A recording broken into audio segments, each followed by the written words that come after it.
Serial गुमे किसी के प्यार में सभी की बातों में आके ईशा ईशान के बर्थडे पार्टी में पहुंच चुकी है और यहां उसे अपनी बेइज्जती करवाने का पूरा इंतज़ाम कर लिया है। ईशान को ईशा की बेइज्जती करता देख सबसे ज़्यादा जो खुश है वो है सुलेखा।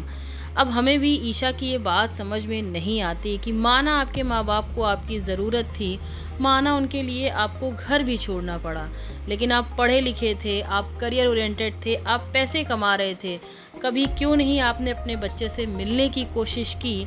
न जाने आगे क्या स्टोरी दिखाई जाने वाली है, लेकिन अगर एक पढ़ा लिखा इंसान है जिसके पास पैसों की भी उतनी कोई खास तंगी नहीं है, वो कम से कम अपने बच्चे के लिए कस्टडी केस करता। आपका पति भी आपके साथ था।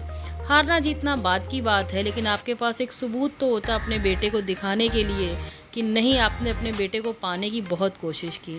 खैर, ये तो तब की बात है। अभी भी जब ईशान ने ईशा को बहुत सुनाया, तब सभी ईशा के सारे लेटर्स लेकर आती है और ईशान को वो सारे लेटर्स पढ़कर सुनाती है। आज जब मौका है तब भी ईशा ईशान को नहीं बताती कि उसने वो घर उसकी सुलेखा ताई और उसके यशवंत काकू की वजह से छोड़ा। कम से कम अपनी बात तो ईशान के आगे रखनी चाहिए, उसे समझाना चाहिए। मानना ना मानना ईशान के ऊपर है, लेकिन आपको अपनी बात रखनी चाहिए।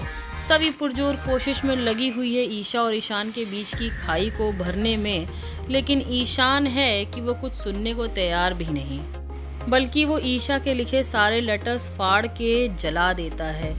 ईशा के पास एक प्लस पॉइंट है कि उसका पति उसके साथ है और ईशान की पता नहीं आंखें हैं या नहीं।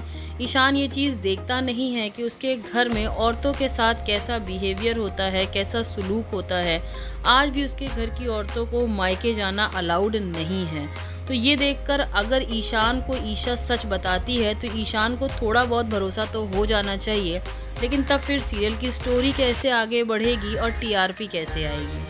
ये तो सभी को पता है कि माँ बेटे के बीच की दूरी अगर वो खुद ही भर लेंगे तो फिर हमारी हीरोइन सभी क्या करेगी और आपको देखने को क्या मिलेगा। होने भी यही वाला है। सभी ईशान पे बहुत गुस्सा है। वो ईशान को लाकर ईशा से माफ़ी मंगवाना चाहती है, लेकिन शांतनु उसको रोक लेता है। बाद में सभी शांतनु को बताती है कि ईशा को गोली लगी है, वो भी कैंपस के अंदर।